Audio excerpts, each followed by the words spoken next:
join in and learn about macro play, learn about high level decision making. So I think we're starting to evolve past, an amateur scene where it's just like, hey, I'm good on these three heroes, so just give me one of these and we'll just throw the dice and see what happens. Yep. Like, no, if you want to be a student of the game, if you want to learn how to play at a high level, this is the best time to get involved in that capacity. And Hero Type is where you can really sharpen those skills. So Okay, that's actually so exciting that you say that. I was having this conversation with my roommate the other day, and I'm not sure if you're familiar with League of Legends or if anybody in the chat's familiar with League of Legends, but that's where I came from as a gamer. But there are, okay, so when League first started, obviously, everybody wasn't good at the game. And as the, as the years went on, everybody got better, blah, blah, blah.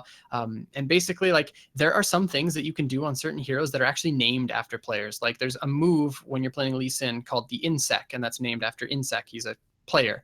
And at that point, when he first did that play on the world stage, I believe, everybody was like, "Oh my gosh, this is the craziest Lee Sin player in the world." And now in their solo queue, if you can't insec, then you can't play Lee Sin. Like the skill ceiling has raised so much in that game, and we're starting to see the same thing happen in HOTS. Basically, just to compound on what you're saying there. So it is fantastic to see that, and I think it is attributed by the amount of information that's available for teams and players. I 100% agree with you, man. It's really cool to see. Like, when a team like the New Guys comes out and takes down a team that features dorm finalists and winners, I mean, that's pretty decent. Yeah. Yeah. Well, I was flexing. Yeah, nice. We are here in the draft. Braxis holdout. It's going to be 4 guys in a legend on the left. Team Naas featuring the Observer Mila on the right, who enjoy the luxury of first pick, first ban. We saw global value on the other StarCraft map, Warhead Junction, earlier, and this is a map, Kala. Talk to us about some of the global presence. I feel like that can have a huge impact here. So Dahaka and Falstad, obviously, namely the strongest ones. We've seen teams like Gale Force pull out Zagara as well in HGC, where they use the Falstad plus Zagara in the solo lane that we saw, and then the Nidus network just to basically bully the enemy team macro-wise the entire game. Zeratul also functions as a very strong pseudo global on this map. But we've also seen Brightwing. My team plays Brightwing on this map too. So we see the Morales ban. So they're wanting to. Team Naas is looking to avoid that strong bottom lane with Morales plus any sort of ranged auto attacker. So not a bad ban here. I would expect probably maybe a Dahaka, Zarya, or perhaps Gul'dan. All of those heroes are very, very strong on this map. So we'll have to see what 4 guys in Legend decide to ban. I like the ban from Morales a lot. You're not going to see Grandpa's Buick come out to play. Ariel's the ban. I think it's interesting when you learn about the philosophy of teams when you see bans like these. Sometimes you, like we were talking about earlier, you ban for the meta. That's when you start considering Tassadar or Zarya. But sometimes you have to ban for the map. Sometimes it's better to play against an S-tier hero than to play something that can catch you off guard that you haven't practiced a response for. So when you're on a map like Braxis Holdout, it's like, hey, I'd rather give you Tassadar or Zarya than to deal with you jumping all over the map with the medevac, or if you have an infinite sustain with Ariel. Like, we don't want to deal with that. So yeah, I like those choices a lot. Yeah, definitely not bad choices. First pick coming out here for Team Naas. What are they going to go for? Like I said, they have Gul'dan open, they have Dahaka open, all types of picks that they can elect to choose here. Well, they're going way into their time pool with Ariel Morales taken off the board. We have seen Malfurion get first pick, but you either want to prioritize setting up a strong 4-man, and you can do that with Malfurion. Or Malf is fantastic. Yeah. So you might want to consider setting up a strong solo laner like Dahaka or something like that. With those 2 solo lane centric supports off the table, Malfurion was definitely a good choice. So, but that opens up. Okay, there is the Zarya. And that they might pick up one of the auto attackers as well. Like you can see Vala or Gul'dan, and there's the Gul'dan. Gul'dan's obviously not an auto attacker, but he works as basically a steroid hero in the bottom lane, so that's a good pickup. It's interesting. Morales, Ariel already banned out. It's not stopping the members of 4 guys in Legend from picking up Gul'dan and Zarya. Anyway, I'm wondering what support they're going to round Gul'dan out with Malfurion, Morales, and Ariel taking off the board. You have Zarya there, so the 4-man's going to be real. Poke for days, one way or the other. how do the members of Team Naas respond to this? How would you try to play this, Colin? They need to match this bottom lane. They have Zarya Gul'dan. Like, they have to match it with something. Like, you could do ETC plus a damage dealer here.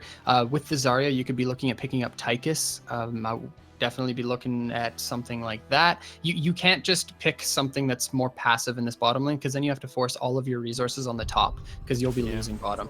And they're going for Tassadar Vala. So Tassadar, Malfurion, Vala can definitely play into this. They don't have as much wave clear, obviously, because of the Gul'dan, but that's definitely a matching lane.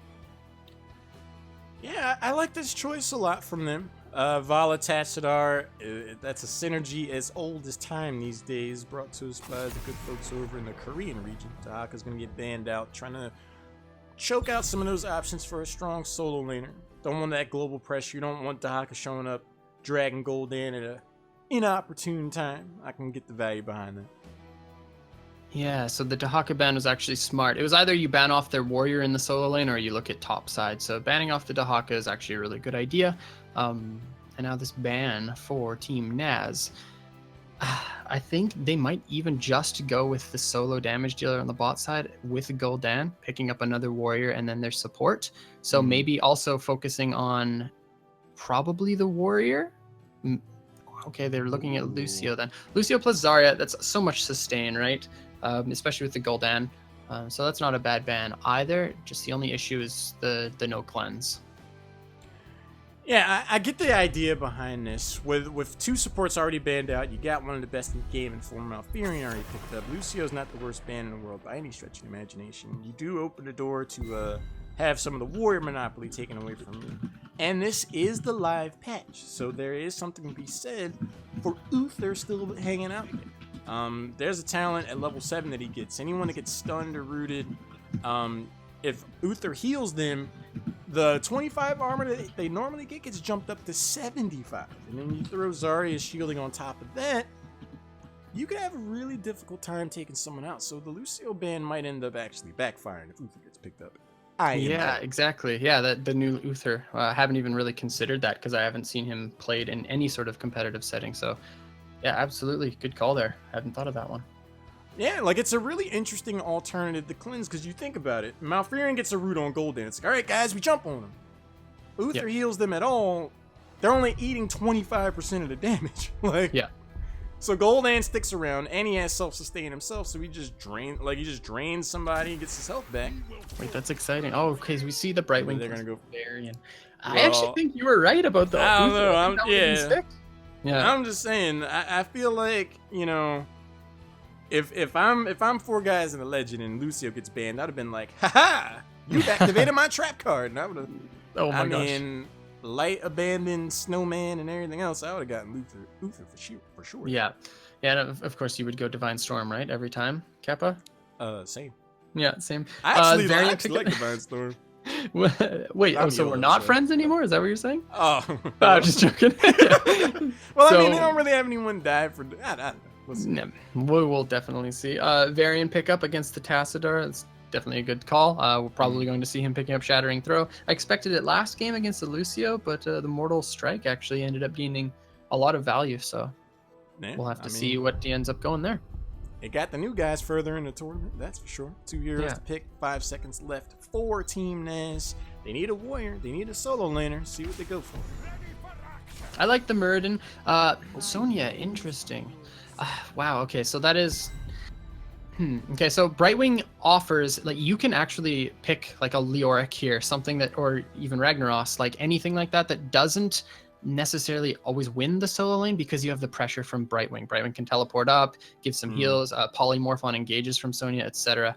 So we'll have to see what they end up choosing for the solo lane, but I definitely think that would probably be one of the better bets. Well, you know, Can I Be Heals in the chat just posed an interesting theory. Now, I'll say this, Kyle.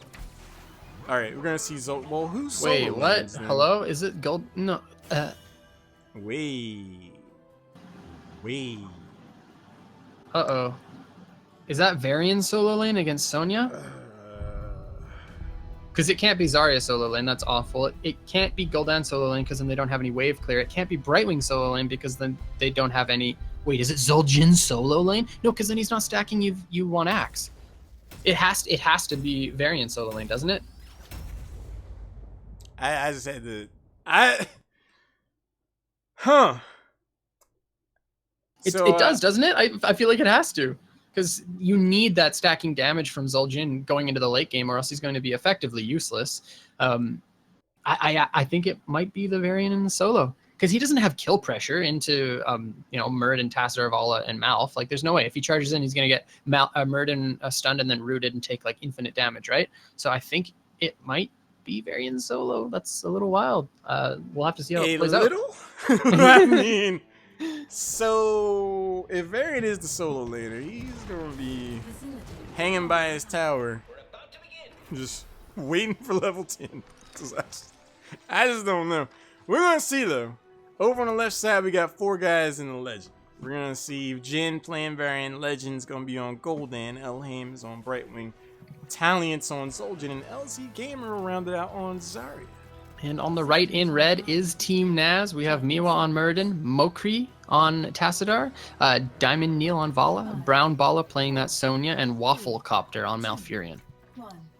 I'm really curious. It's looking like Zul'jin's gonna be the solo laner. I've seen some oddball solo lanes on Braxis Holdout. I've seen Creamy hold their own solo lane capacity, but all 5 members of Team Naas are gonna rotate up towards the top. See, they take that cursory glance and they're just like, all right, nobody's home. Guess we're just gonna rotate. See, I actually think that Zul'jin has the easiest time in this solo lane, but you're nerfing his long-term effectiveness by doing this, because he's only able to auto-attack 1 hero now. And into a shield comp, like, they have sustained shields, right? So you can actually walk up with Zarya and get so many auto-attacks in. So I think that, I don't know if I like that. It's gonna be interesting. I was gonna say I have yet to drop a game as solo support, or as secondary support leaving since the patch.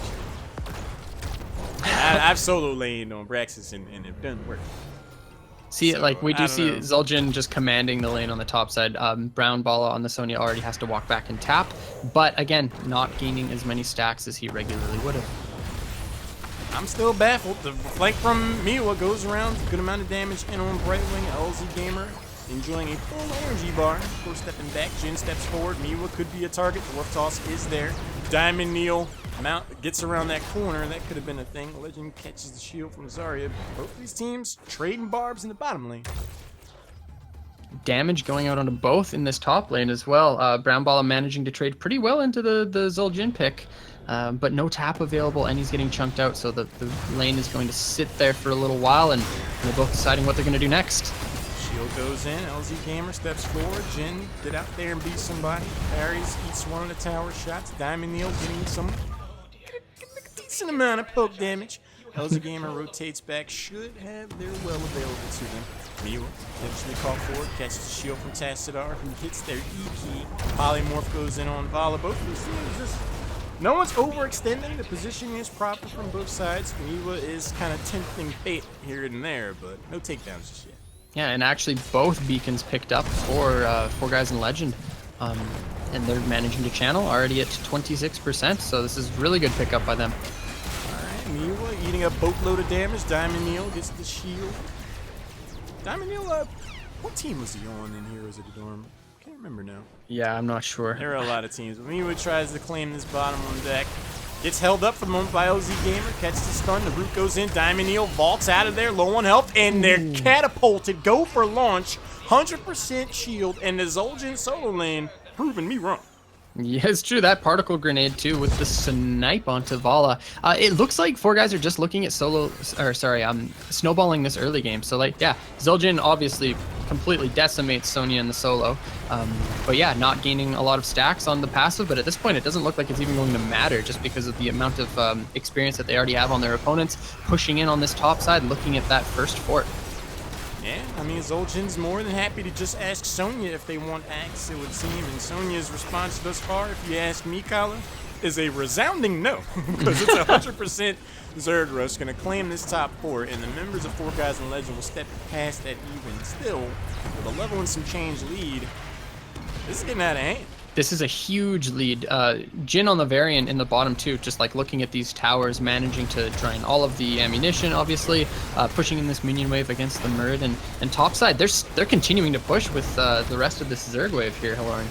I mean, And LM has some sustained healing on Brightwing. You got Zarya's shields. Why not help yourself to a good amount of XP? They get both of the towers in the top lane. Paves the way for them to get level 7 and a 2-level advantage over their opponents. And you want to talk about being on the back foot? Team Naas is they're gonna be hanging out for a while. See, I'm not sure why Team Naas didn't decide to lane swap off of the level 1, because they knew that it was probably going to be the 4-man in the bottom and the Zul'jin on the top side. Actually, Murden taking so much damage, but they should have just swapped, because they would have lost that top side no matter what with the Sonya, and then put the 4 into the Zul'jin, and he can't really do anything, and then just basically trade structures instead of losing on both sides. That's why you're the community coach, Carl. The high-level macro strategy was not employed by the members of Team Naas, and they're paying for it now. They dared to step in down to talent tier, and they're kind of paying for it. No takedowns just yet. But it looks like the members of 4 Guys in Legend are going to kick their feet up on the old couch, make themselves at home in this bottom 4.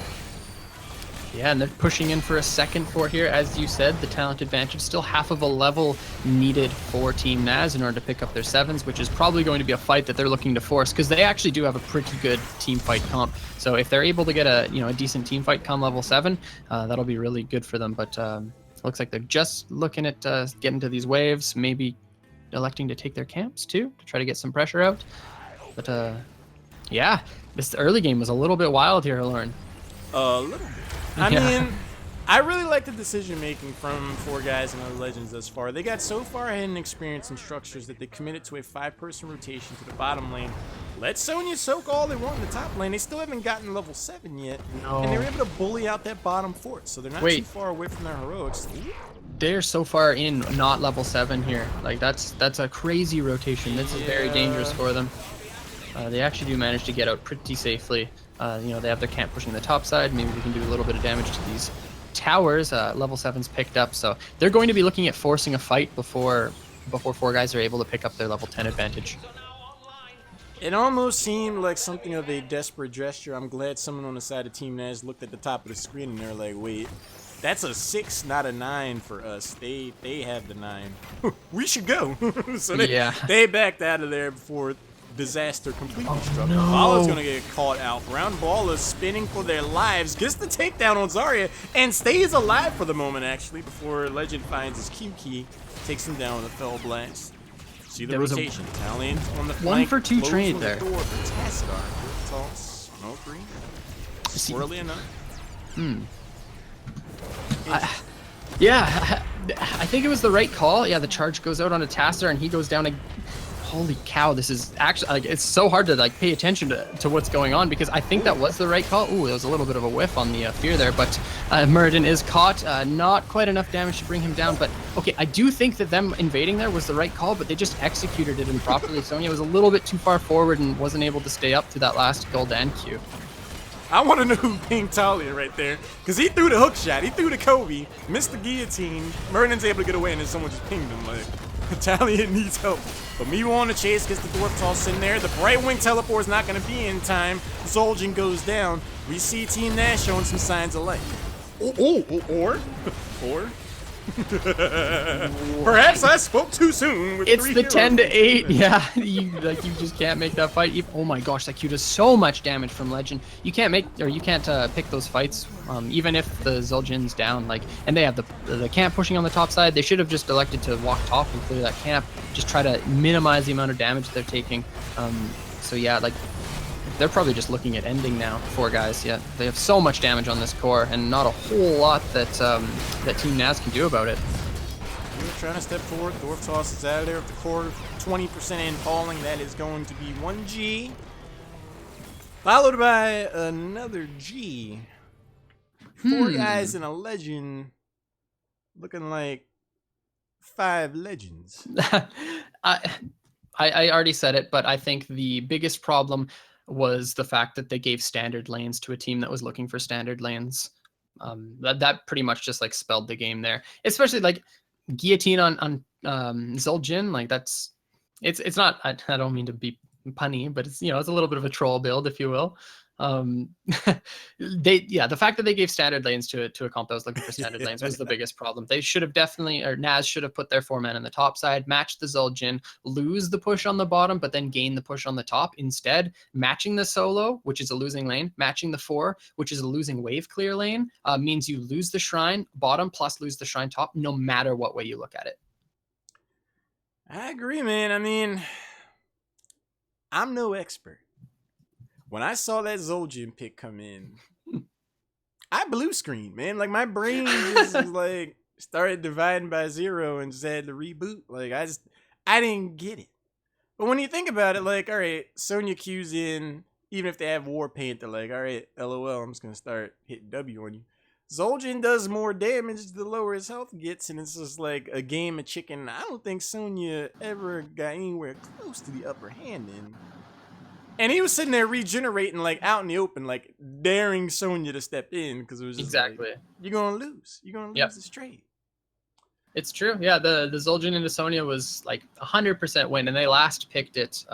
So, like I said, the fact that they gave standard lanes was pretty crazy. But, maybe teams at this level aren't really sure, like, how you respond to sort of things like that. Like, they haven't had those conversations as a team. But if you're watching, don't match. Don't match if that's what your enemy team's looking for. Just switch your lane orientation around, and then it forces your opponents to either A, go with what they're not looking for in terms of lanes, or B, completely waste time and then respond, and then you can just re-respond. Like, you put your opponents on the back foot at that point, right?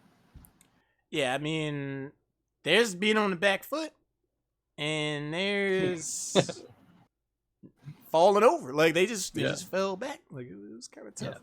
But I mean, on a 2-lane map like Brax's Holdout, if you get that far ahead early, it's difficult to come back because you don't have that third lane to soak experience. So when you're losing keep towers 5 minutes into the game and your enemy is about to get their heroics and you're just glad you got level 7, it's gonna take something crazy to happen for you to get back into the game. And 4 Guys in Legend, they don't really like the team that gonna let crazy things happen. Yeah. And like we saw the angst that Team Naas had. They were that topside invade when they were looking at the camp before they hit level 7, like stuff like that. As soon as they hit level 7, they're also putting themselves on the enemy's portion of the map. They're pretty much just looking at anything that they could get at that point, which resulted in kills almost every single time that they did it. Deaths for themselves every single time. Not too shabby. Hearing word from Argy, our amazing observer, that the other game started, so we'll be able to follow the adventure and story of 4 Guys in the Legend. In the meantime, I see Renaissance in the chat there. There's a couple of play sessions available. You can get flamed by her for now. Like that those are her own words. I'm just out here, trying to live my life. But she's really cool. One of the coolest members of the Heroes of Storm community. We got to hang out with her at the media summit. She's just one of those chill people. Like, you go ahead and hang out in her stream, and it's just like, it's very entertaining. Yeah, it's true. She's one of my favorite people too. If you guys want, she has a play together with her on stream. I think she'll probably stream it for, was it $20 or $30 each? I didn't check. I think so. Yeah, okay. Anyways, it's worth. She's invaluable. Her time is invaluable. Yeah. So if you're wanting to support, I definitely suggest hanging out with her. She's awesome. Yeah, it's $30. It's a great time for sure. But those sessions are available. There's other Tempo Storm merch you can help yourselves to. But we're gonna take a short break. Once this next game finishes up, we'll see who advances. Who will be going up against 4 Guys in a Legend. There are at least 2 legends. There's Legend and then there's Zul'jin. So we're up to 2 legends this game. Yeah. But we're gonna take a short break. I'll put on some of that chill hop that I'm such a fan of, and we'll be back before you know it. Let's go.